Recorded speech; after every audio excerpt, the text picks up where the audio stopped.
The first Thanksgiving. Plymouth, England, 1620. A ship is in a harbor taking on passengers. The people going aboard seem too poor and too ordinary to ever be famous. And yet their names are now in the history books. Now, almost 400 years later, we still tell their stories. These are the people we call the Pilgrims. They are about to sail to a new land called America. They've been warned that Indians may attack them. Even the voyage will be dangerous. There may be pirates or hurricanes. A ship has sailed off and never been seen again. The Pilgrims are risking their lives. Why? It started with a king. The king declared that everybody must belong to his relegation. The Pilgrims wanted their own relegation.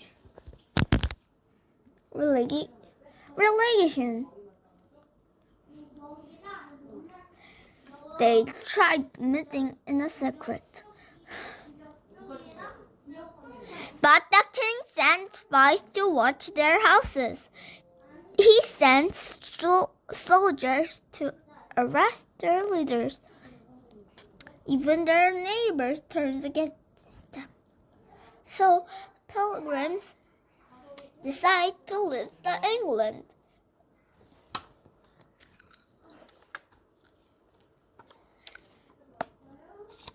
Now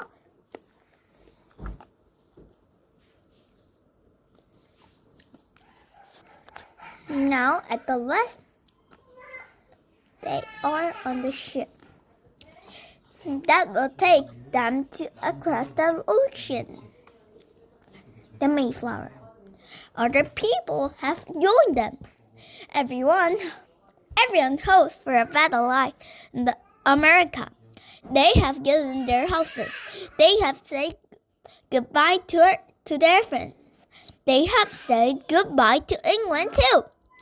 The Mayflower is on its way. The ship is grounded. There are 102 passengers. In all, most of them must stay in one stuffy place below the deck. There is no water for washing.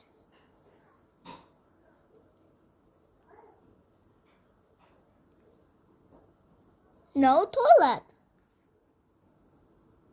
Every day, the Pilgrims eat the same meal: pickled beef, cheese, and dry hard bread.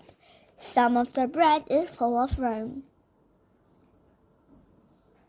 Even the water tastes bad.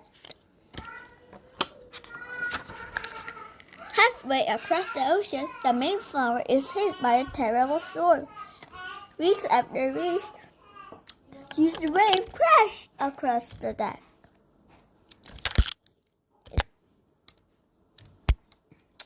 It seems the small ship will break in two.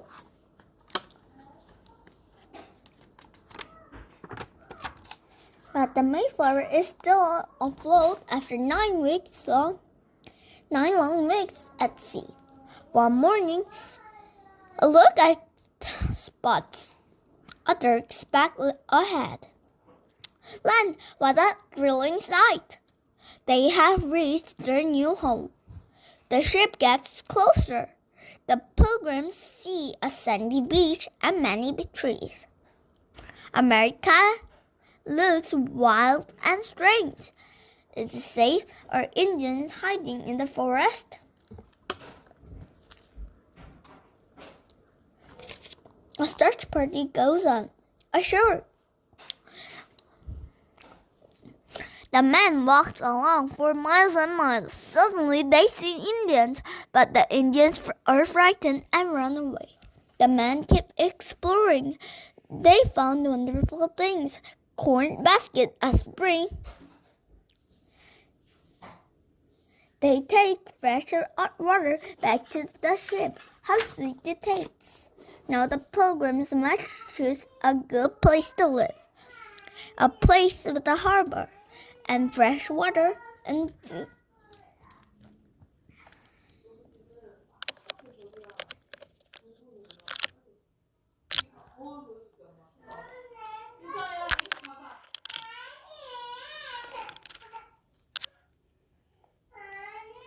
At last, they find the perfect spot. Here, a brook first flows into the harbor. A big rock marks the land. They will call this place New Plymouth. The pilgrims began a new life in the new land. There's so much to do. They must build their house before they can lift the ship. But it is winter. But the weather slows them down. It takes weeks to finish just one big house. And there is hardly enough to eat. The pilgrims survive on food from the ship, roots, wild birds, and shellfish.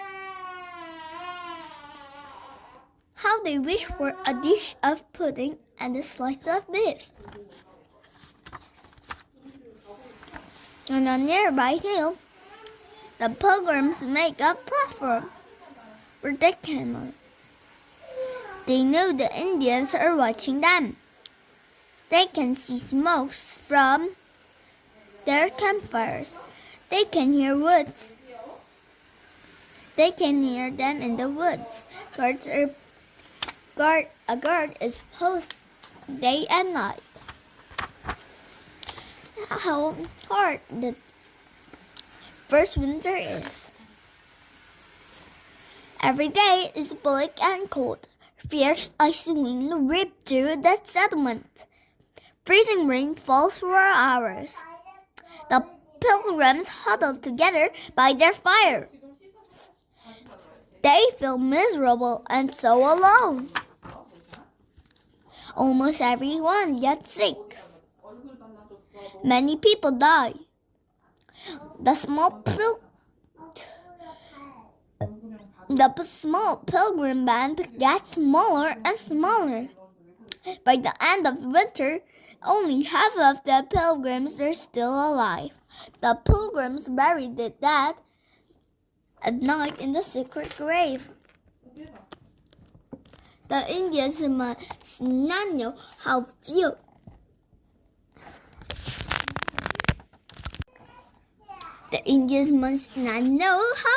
pilgrims are left, and how weak those few are. The long sad winter passes, and spring arrives. Indians are sighted nearby. They come closer and closer. Then, one day, an Indian walks right to the settlement. The children were terrified, but the Indian smiles and say, "Welcome." His name is Somerset. He speaks English. He learned from a sea captain. The pilgrims ask Somerset many questions. They give him presents. They want to trust a friendly Indian. Somerset came back with an Indian named Squanto. Squanto speaks even better English. He likes the pilgrims and he decides to live with them. He shows them how to survive in the wilderness and how to hunt for deer and where to find berries and herbs. He also shows them how to plant corn the Indian way. The Indians put fish in the ground when they plant their seeds. The fish makes the soil richer.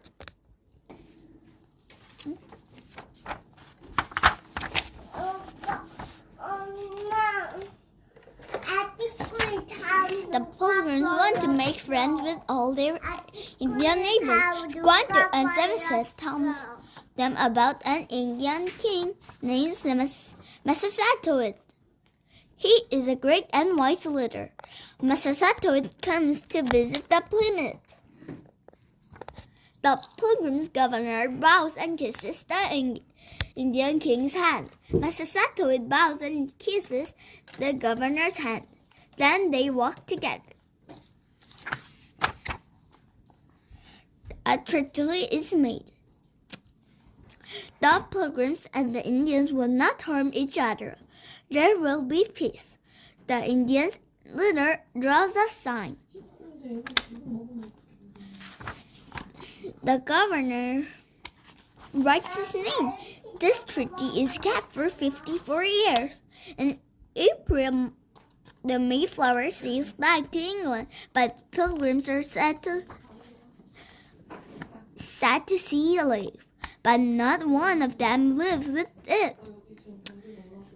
They all want to stay in America. The Pilgrims work hard all summer. In the fall, the fields are full of good things to eat. It is a time of plenty for Pilgrims. How thankful they are! They have food and shelter and new friends. The Indians, the Pilgrims decide to invite the Indians to the Thanksgiving feast. Massasoit promised to come. What a surprise! Massasoit arrives with 90 Indians. Pilgrims are worried. How can they feed so many people? But the Massasoit knows what to do. He sends a man into the forest. They come back with 5 deer. Now there is enough to eat for an 유치원 숙제하러 가. 가수미는 오늘 유치원 숙제랑 수제기 하나만 하고 잘 거예요. 그렇죠? The oldest Pilgrim says a prayer and thanks. The feast is begin. Everyone eats so much. Turkey, lobster, goose, deer meat, onions, pumpkin, corn, berries. The feast lasts for 3 days. People eat and sleep. Then they eat again.